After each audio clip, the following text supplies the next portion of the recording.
Hello dear student, again welcome NPC online classes.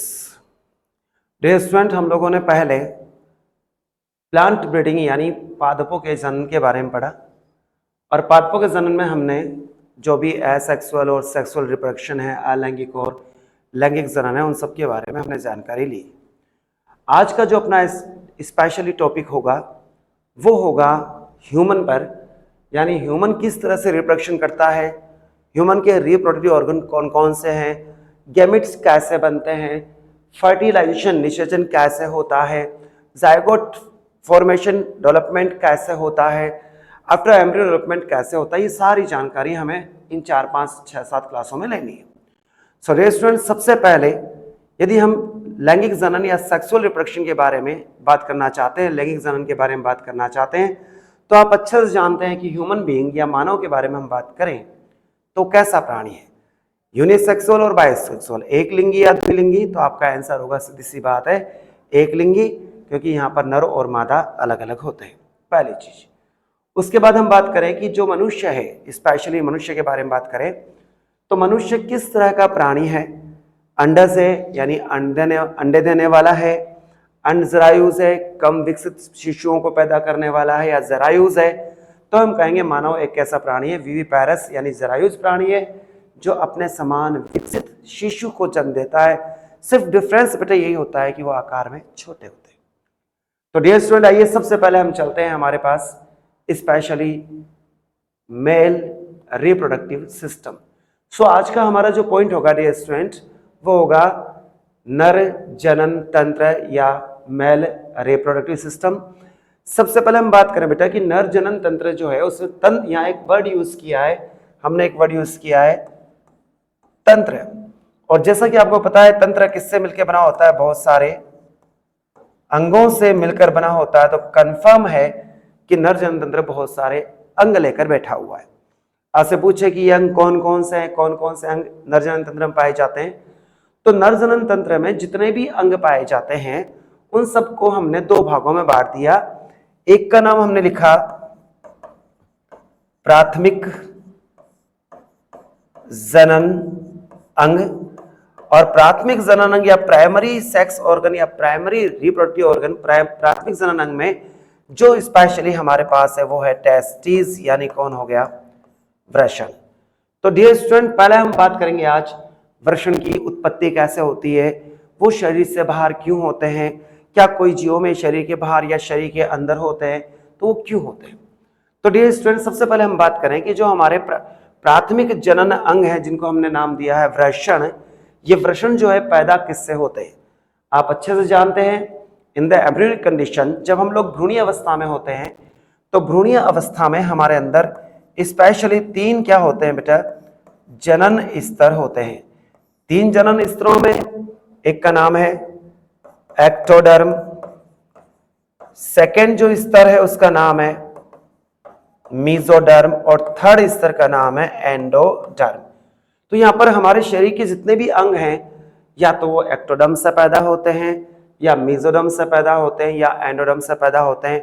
तो सबसे पहले ये पूछा जाए कि जो टेस्टिस है, जो वृषण है, वो किससे पैदा होते हैं, तो वो हमारे अंदर आपको पता है कि वो किससे पैदा होते हैं, मीजोडर्म से पैदा होते हैं। ये आप अच्छे से ध्यान रखेंगे कि जो टेस्टिस है या वृषण है वो किससे पैदा हुए, मीजोडर्म से। और आपसे पूछे कि वृषण का मुख्य कार्य क्या है, कि वृषण करता क्या है, तो फिलहाल आप एक ही कार्य याद रखिए कि वो क्या करता है, स्पर्म या शुक्राणुओं का निर्माण करता है। आई रिपीट, मैंने सीमन नहीं बोला है, मैंने वीर्य नहीं बोला है, मैंने बोला है कि शुक्राणु का निर्माण करता है। Semen is a different thing, वो एक अलग चीज है। अब अपन बात करें स्पेशली, अभी अगर वृषण के बारे में बात करें तो वृषण मनुष्य के अंदर शरीर से बाहर होते हैं, और शरीर से बाहर एक स्पेशल संरचना में होते हैं, उसका नाम होता है स्क्रोटम, या इसे हम बोलते हैं वृषण कोश। अब ये जो वृषण है वो शरीर से बाहर है मनुष्य के अंदर खास तौर पे, और किसमें है, एक विशेष प्रकार की संरचना में जो आपको दिखाई दे रही है। ये पूरी संरचना कौन सी है, वृषण कोश है। वृषण की संख्या कितनी होती है, तो वृषण की संख्या भी कितनी होती है बेटा, 2 होती है। आगे अपन बात करें क्यों, क्या रीजन है कि जो वृषण है शरीर से बाहर वृषण कोश में स्थित होते हैं? इसका सीधा सा रीजन ये है कि मानव शरीर का तापमान जो है बहुत ज्यादा है, लगभग 37 डिग्री सेंटीग्रेड तापमान है। और इतने अधिक तापमान पर स्पर्मेटोजेनेसिस यानी शुक्राणुओं का निर्माण नहीं होता। शुक्राणुओं का निर्माण नहीं होगा, वहां तापमान कम से कम चाहिए। कितने कम चाहिए? 37 से कम चाहिए। तो आप मान के चलिए जो हमारे वृषण कोश है, जो हमारे स्क्रोटम है, उनका तापमान हमारे शरीर के तापमान से लगभग 2 से 3 डिग्री सेंटीग्रेड कम होता है। इनडायरेक्टली दूसरी भाषा में मैं कह सकता हूं कि शुक्राणुओं के निर्माण के लिए तापमान हमें 37 नहीं चाहिए, या तो 34 चाहिए, या क्या चाहिए? 35 चाहिए। और यही तापमान कौन प्रोवाइड करता है? वृषण कोश करता है। तो 12th एग्जाम के हिसाब से पहला क्वेश्चन क्या बनता है? पहला क्वेश्चन ये बनता है डियर स्टूडेंट कि क्या कारण है कि मनुष्य में वृषण उदर गुहा में न होकर बाहर वृषण कोश में स्थित होते हैं? तो आपका आंसर सीधा सा क्या होगा कि मानव शरीर का तापमान 37 डिग्री सेंटीग्रेड तापमान है, और यह तापमान शुक्राणुओं के निर्माण के लिए अनुकूलतम नहीं है। ऐसी स्थिति में वृषण कोश इस तापमान को कम करके 2 से 3 डिग्री सेंटीग्रेड तापमान कम रख के शुक्राणु के निर्माण में क्या करता है? सहायता करता है। हाँ, आगे बात करें, जब हम लोग एम्ब्रियोनिक कंडीशन में, जब हम लोग भ्रूणीय अवस्था में होते हैं, तब भी क्या वृषण शरीर से बाहर वृषण कोश में होते हैं? तब आंसर है नहीं होते। यानी सीधी सी बात यह है कि 7 महीने पहले जब तक फेटस या गर्भ 7 महीने का नहीं हो जाता, उससे पहले हमेशा वृषण जो है उदर गुहा में होंगे, वृषण कोश में नहीं होंगे। तो वृषण कोश में कब आते हैं? 7 महीने बाद आते हैं। अब आपसे पूछे कि वो कौन सी संरचना है जो 7 महीने तक इन वृषण को उदर गुहा में बांधे रखती है, उदर गुहा से एब्डोमिनल कैविटी से जोड़े रखती है? तो उस संरचना का डियरेस्ट नाम है मेसोर्कियम नाम की संरचना है। यानी मेसोर्कियम वो संरचना है जो वृषण को लगभग 7 महीने तक उदर गुहा से बांधे रखती है, और उसके बाद ये क्या आ जाते हैं? वृषण उदर गुहा से निकलकर किस में आ जाते हैं? वृषण कोश में आ जाते हैं। पहली चीज। आगे बात करें, कई जीवों में, कई मनुष्य में ऐसा होता है डियर स्टूडेंट कि स्पेशली जो वृषण हैं वो 7 महीने बाद कहाँ आ जाने चाहिए? वो आ जाने चाहिए किसमें? वृषण कोश में आ जाने चाहिए। लेकिन कुछ मनुष्य में ऐसा नहीं हो पाता, और ऐसी कंडीशन में उनके वृषण उदर गुहा में ही रह जाते हैं, और ऐसे मनुष्य बंधे होते हैं, उनमें जनन की क्षमता नहीं होती, यानी स्पर्म फॉर्मेशन, शुक्राणु का निर्माण नहीं होता। तो वृषणों का उदर गुहा में रह जाना, मैं 2 बातें बोलूंगा यहाँ पर। एक तो है वृषण का उदर गुहा में रह जाना, यानी 7 महीने बाद निकलकर वृषण कोश में नहीं आना। दूसरी चीज शुक्राणु का निर्माण नहीं होना। तो फर्स्ट आप यहां देखिए, यहां पर एक शब्द है, उसका नाम है क्रिप्टोर्किडिज्म। क्रिप्टोर्किडिज्म में क्या होता है स्टूडेंट कि वृषण जो है वो उदर गुहा में ही रह जाते हैं, वहां से बाहर नहीं आते। ये तो कंडीशन हो गई क्रिप्टोर्किडिज्म। अब आगे बात करें, जब वृषण उदर गुहा से बाहर आएंगे ही नहीं तो शुक्राणुओं का वहां पर निर्माण नहीं होगा, और शुक्राणु का निर्माण नहीं होना उसे बोलते हैं एंजियोस्पर्मिया। देखिए मैं फिर रिपीट कर रहा हूं, दोनों शब्द अलग अलग हैं स्टूडेंट। पहला शब्द क्या है? क्रिप्टोर्किडिज्म, और दूसरा शब्द है एंजियोस्पर्मिया। सिंपली एंजियोस्पर्मिया में क्या होता है? शुक्राणुओं का निर्माण नहीं होता, ऐसे लोग जो है स्टेराइल होते हैं, ऐसा नर बंधे होता है। और वृषण का उदर गुहा में नहीं आना उसे बोलते हैं, सॉरी, उदर गुहा से बाहर निकलकर वृषण कोश में नहीं आना उसे बोलते हैं क्रिप्टोर्किडिज्म कहते हैं। ओके, अब मान लेते हैं, चलते हैं कि वृषण कहाँ आ गए? उदर गुहा में आ गए। उदर गुहा में आने के बाद भी इनका संबंध किससे होता है? हमारी उदर गुहा से बाहर आने के बाद भी इनका संबंध किससे होता है? हमारी उदर गुहा से होता है। तो वो कौन सी कैनाल है, वो कौन सी संरचना है जो जन्म लेने के पश्चात भी वृषण को उदर गुहा से बांधे रखती है? तो सिंपल सी कॉन्सेप्ट है, उसका नाम है इंग्विनल कैनाल। यहां पर ये देखिए, ये मान लेते हैं ये हमारी इंग्विनल कैनाल है, जिसके थ्रू ये वृषण जो है अस्थायी रूप से वापस किसमें प्रवेश कर सकते हैं? उदर गुहा में प्रवेश कर सकते हैं।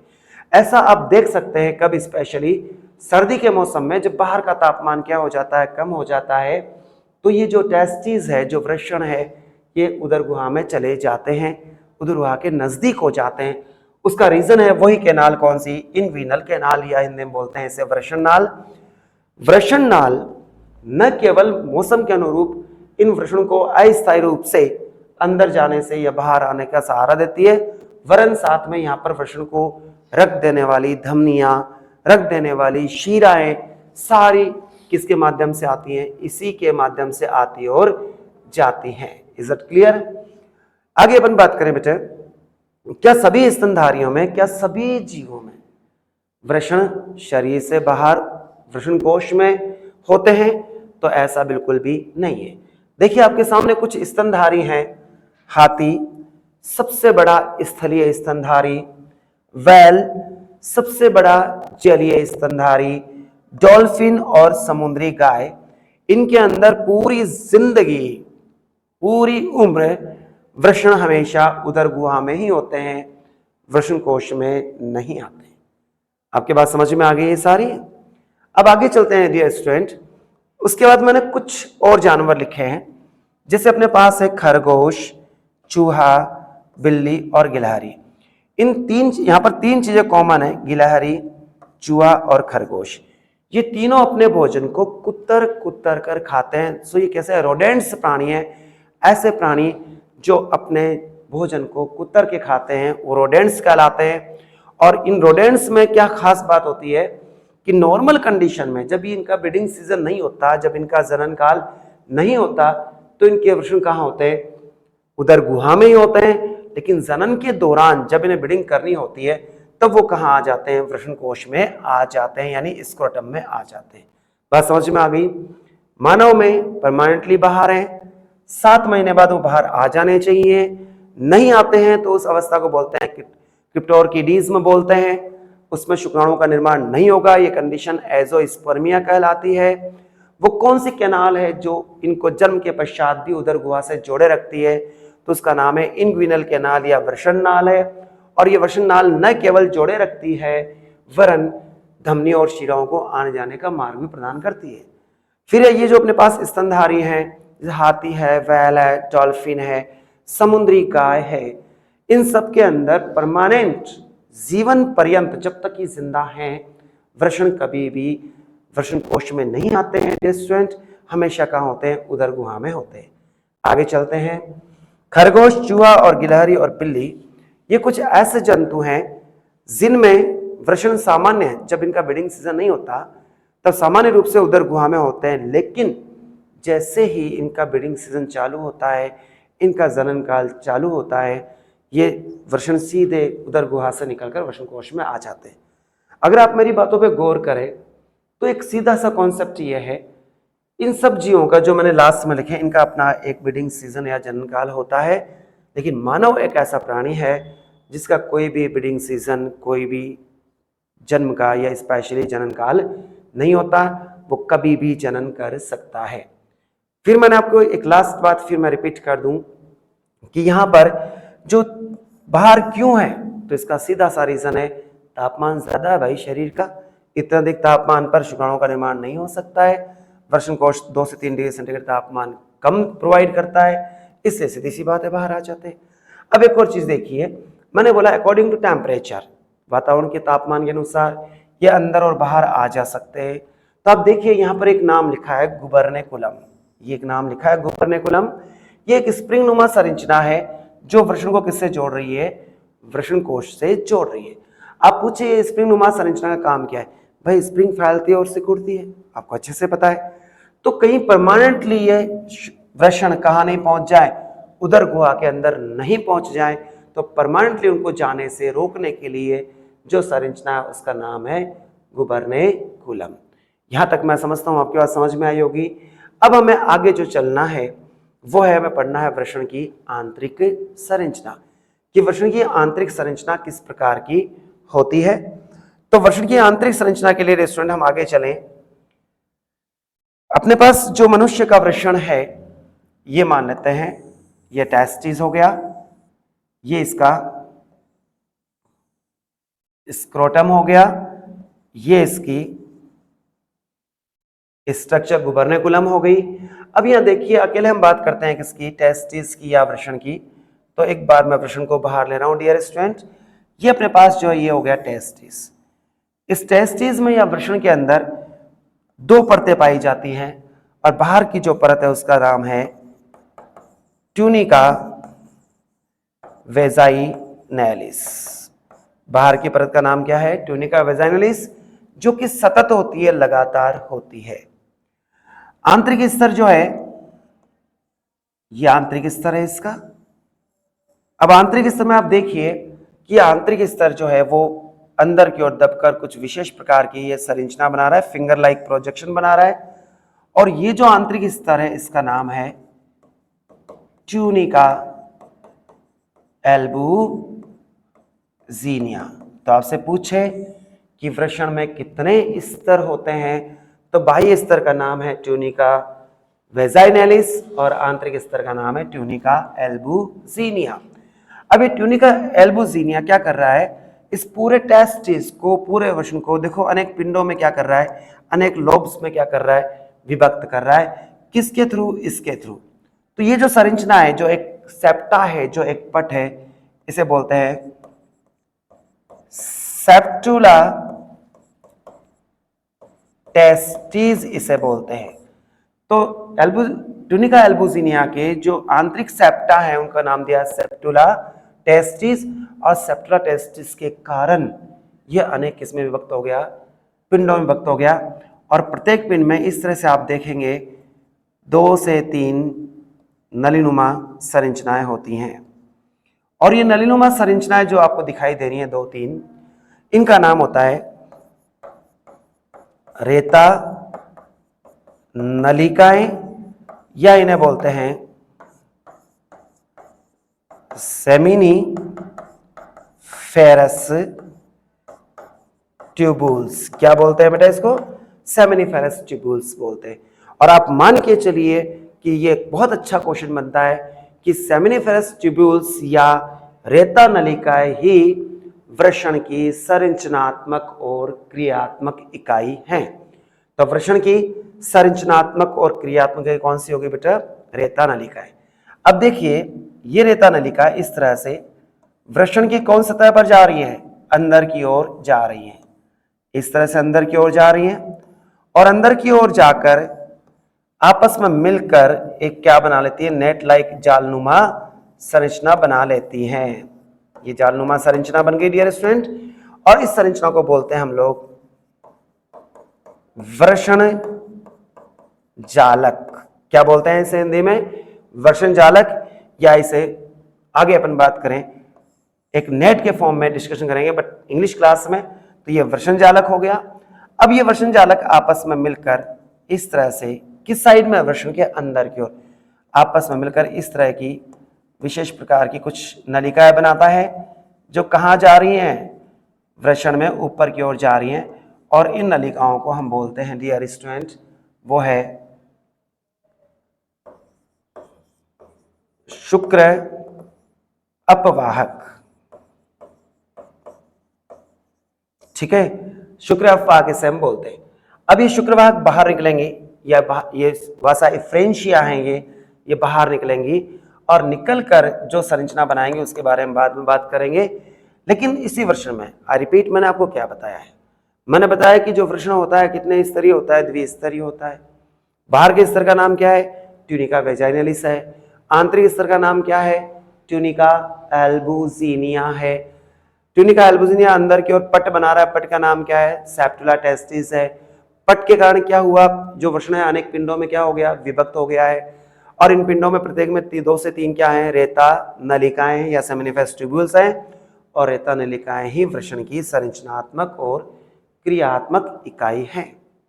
अब हम बात करें, जो हमें स्पेशली बात करनी है, ये रेता नलिकाएं अंदर की ओर मिलकर जाके क्या बनाती हैं? वृषण जालक बनाती हैं। और वृषण जालक इस तरह से कुल्लित संरचना बनाता है, जिन्हें बोलते हैं शुक्र अपवाहक। और ये शुक्र अपवाहक बाहर की ओर निकलेंगे। किसके बाहर? यहाँ वृषण से बाहर निकलेंगे। वो आगे की बात है किस तरह से क्या बनाएंगी। लेकिन इससे पहले हम आगे की चीज पढ़ें तो हमें पढ़नी पड़ती है सबसे मेन चीज, वो है इसकी संरचनात्मक और क्रियात्मक इकाई, जिसका नाम है रेता नलिकाएं। तो रेता नलिकाओं के बारे में हम डिस्कशन करेंगे हमारी नेक्स्ट क्लास में। तब तक के लिए हमारे चैनल को देखते रहिए, सब्सक्राइब कीजिए, हमसे जुड़े रहिए, कमेंट कीजिए। थैंक्स।